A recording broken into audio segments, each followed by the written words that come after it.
17 horas en punto, a las 5 de la tarde de este viernes fresco que tenemos, decíamos hace un rato, fresquito, 10 grados la temperatura en el trópico, bueno, sí, en el subtrópico, como es en realidad sí, donde vivimos. La gente que viene en invierno o este invierno dice, bueno, pero Misiones nos decían que no hacía calor. Y porque llegaron hoy, si venían 3 días atrás, hacía sí. 31 grados. Miguel, un tema que venimos también siguiendo en estos días y que sigue como apareciendo, decíamos, como complejidades de esta visita de un grupo de legisladores de La Libertad Avanza a un grupo de represores, genocidas condenados por crímenes de lesa humanidad que están cumpliendo condenas y las derivaciones que tiene esto, ¿no? Se conoció repudios de todo tipo y en nuestra región, hay que decirlo, me parece muy interesante, lo que se generó a partir del espacio Memoria RI9 de Corrientes, que es el pronunciamiento del Senado correntino. Y está en línea para charlar un poquito de esto y charlar también de esa situación el ex secretario de Derechos Humanos de la provincia de Corrientes, Pablo Basel, con quien venimos hablando de muchos temas también aquí en la radio de la universidad, y está en línea. Pablo, muy buenas tardes, ¿cómo estás? Miguel Riquelme, Alicia Rivas, te saludamos desde la radio de la universidad. Hola, ¿cómo le va? Gracias por el llamado, un gusto siempre estar con ustedes. Gracias por atendernos. Bueno, ¿qué significa para ustedes y qué significa también un poco para los organismos lo que pasó ahí con esa visita y lo que se generó a partir de esa visita? Como hiciste introducción en el pie del Senado Provincial, primero destacar y felicitar esa decisión unánime del Senado correntino de repudiar la visita, ¿no? Me parece importante, destacarlo. ¿Qué significa? No fue una visita humanitaria. A ver, empiezo al revés, empiezo por otro grado de cercanía. No fue una visita familiar, sí, ¿no? Nadie de los que estaba allí era familiar de los detenidos. Si hubiera sido de algunos de ellos familiar, uno no podría decir nada. Hasta el peor criminal tiene el derecho a tener contacto con sus seres queridos y sus familiares. No fue una visita humanitaria que apunte a saber las condiciones de detención, porque lo que menos se le preguntó es cómo estaban en la cárcel. Y también, además, hay que decir que la unidad 34, que funciona en Campo de Mayo, como era una antigua unidad militar, las condiciones de detención son muy buenas, son óptimas.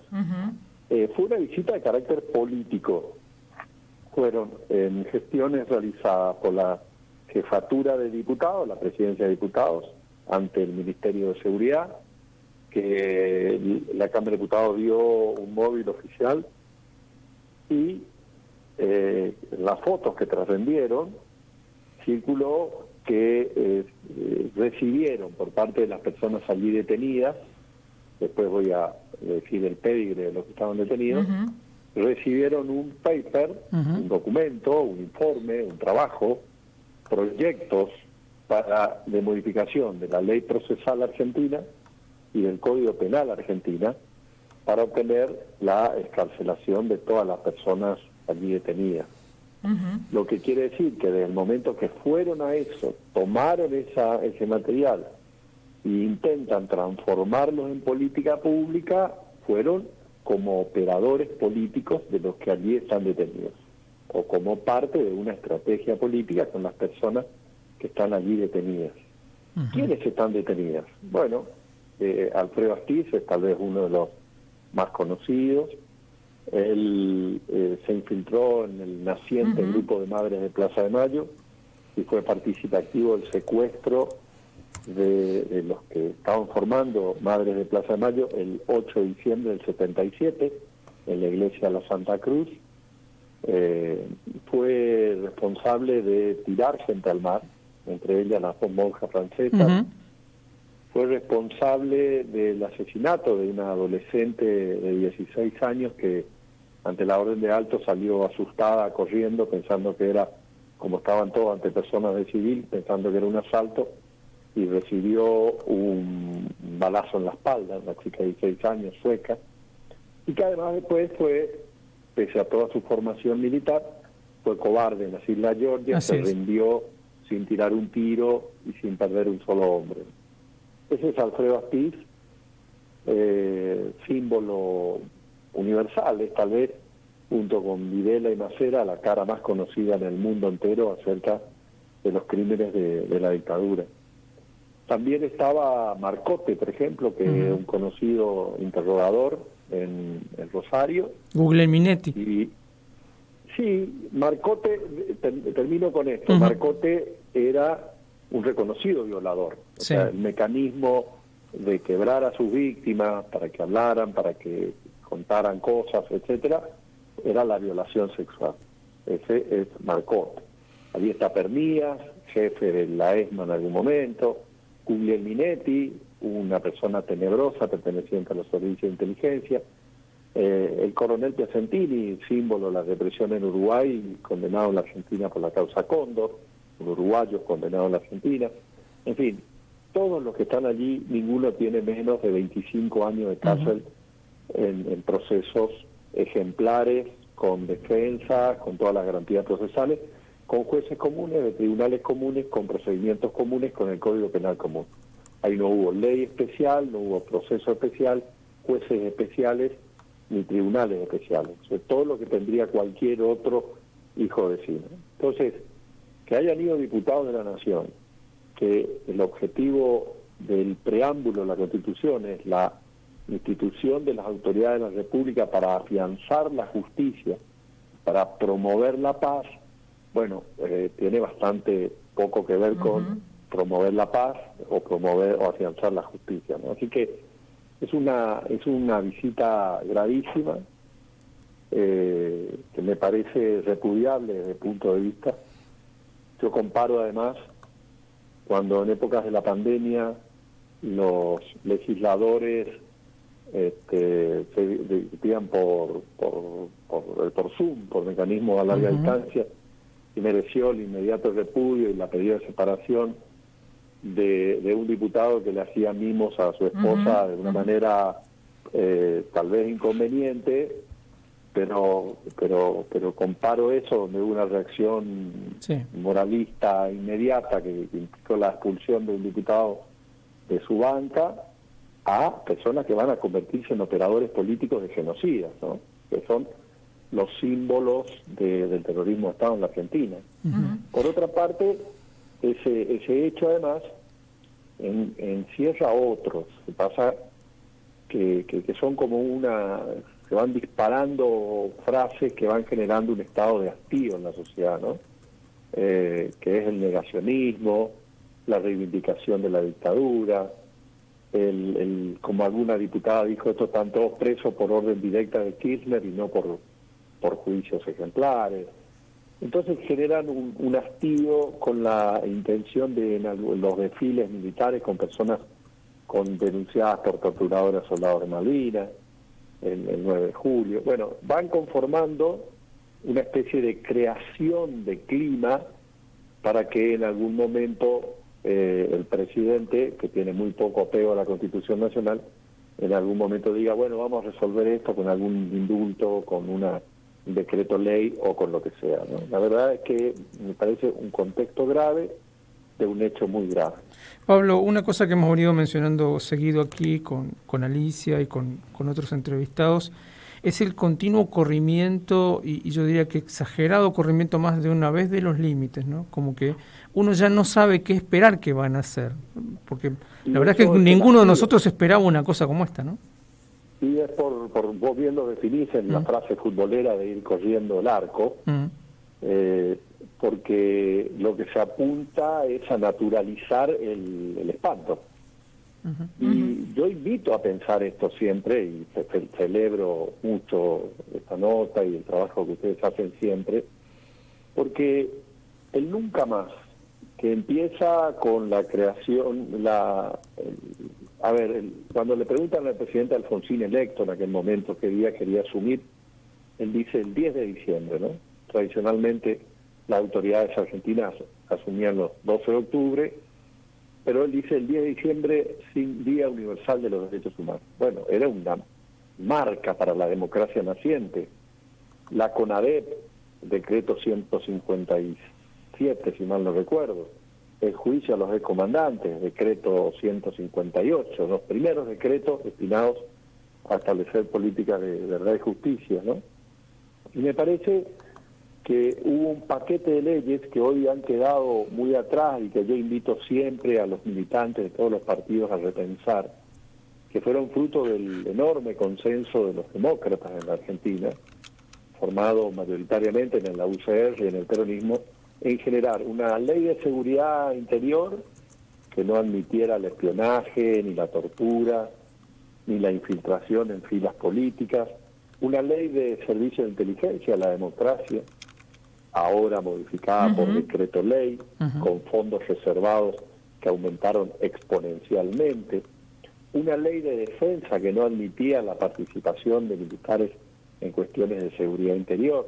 Bueno, me parece que ese paquete de leyes y aquellos juicios iniciales y la incorporación de los tratados de derechos humanos a la Constitución Nacional es una especie de pacto fundacional que los argentinos queríamos darnos en este tiempo, ¿no? Es decir, bueno, este horror que pasaron las generaciones pasadas, estoy reflexionando 40 años después del 10 de diciembre del 83, no puede repetirse, no puede volver a suceder, ¿no? Entonces yo creo que esto de correr el arco permanentemente es como ir acostumbrándonos o intentar acostumbrarnos a un clima pre-1983, ¿no? Sí. Donde la violencia era admitida, donde se naturalizaba el desprecio por la dignidad humana, donde se naturalizaba el desprecio por la Constitución Nacional. No, bueno, si el poder hacía tal cosa, bueno, el poder podía hacerlo, ¿no? Algo como dijo, y no puedo dejar de pensar en términos de mi profesión de abogado, como decía la Constitución, el fallo de la Corte del 6 de septiembre del 30, cuando decía, si alguien manda y se obedece, debe mandar, ¿no? Entonces, aceptar la vulneración de la Constitución Nacional de muchas maneras, como está sucediendo. Entonces, me parece que esto de corrernos el arco, y celebro, insisto, la metáfora futbolera, apunta a que naturalicemos que estamos con una cancha inclinada, con árbitros que tienen la camiseta del equipo contrario, y que todo es válido. No es todo válido, ¿no? Los argentinos no podemos admitir, después de todo lo que nos pasó, de todos los dolores, de toda la tragedia, que todo es válido, ¿no? Y yo creo que hay un montón de gestos muy preocupantes, como los que está esta visita de los diputados a los represores, que nos tiene que generar indignación. Por eso espero que en la próxima sesión de la Cámara de Diputados se tomen medidas contra ellos y que sean claras y contundentes, ¿no? Hay un antecedente, varios en el Congreso Nacional.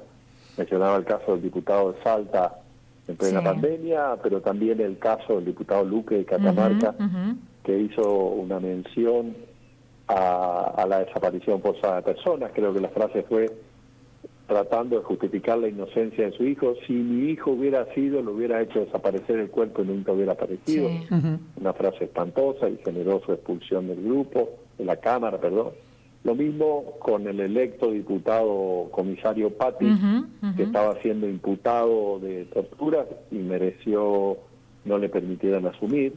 Y en Salta, en las sesiones del año 84, un ex sargento que era diputado provincial, había insultado, maltratado y acusado a otra diputada de esa misma bancada, con el mote de subversiva, terrorista, etcétera, por el solo hecho de haber sido presa política, ¿no? Entonces fue ahí expulsado ese diputado por una enorme mayoría de la Cámara de Salta. Así que yo creo que hay antecedentes institucionales como para pedir una fuerte sanción, y también creo que hay antecedentes populares, sociales, que dan cuenta del compromiso de nuestra sociedad con el tema, como por ejemplo la reacción popular de las plazas de los pañuelos frente al 2x1 en la Corte, ¿no? Pablo, un caso que rápidamente se solucionó por la resistencia de la sociedad.